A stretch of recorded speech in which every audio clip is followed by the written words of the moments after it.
gran faldiller, un boter. La seva pobra muller passava proves molt dures.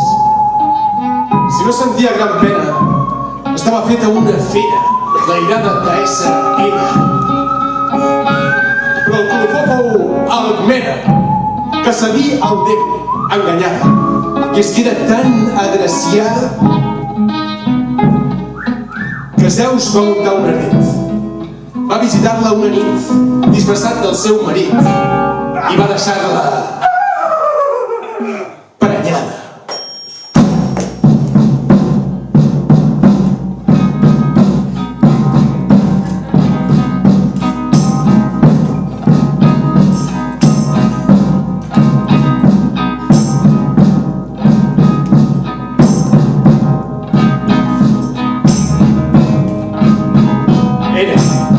Ferida en l'honor, va muntar tot un gran drama i per no veure el seu fill mort va lligar amb el cor les cames d'Alcmena perquè així no parís el futur nadó.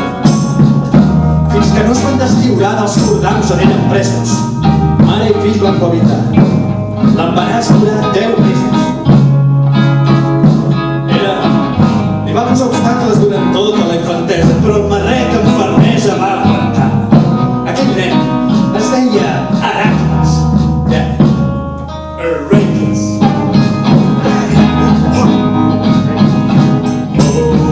Com que el nano era diví només per la part de pare, no podia pas tenir la immortalitat que empara els déus que hi ha dalt molint, perquè ell era antropomòrfic, que és com ser l'autor d'un crim que es paga sempre amb un òbit i no deixa ningú impune.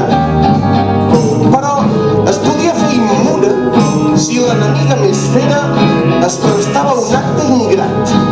O sigui, tindria immortalitat si mamava dels fills d'Hera.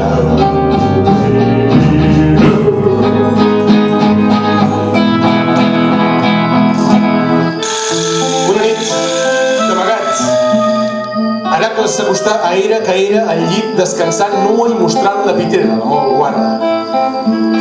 Decidit, va xuclar un mugró.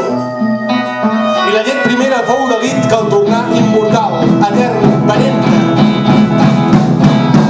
I amb un crit s'alçà Ares amb vehemència, i del pit separà el bastard de continència. El rei Senet que naixia ara ja mai més no ens manca, restà els ferros enmig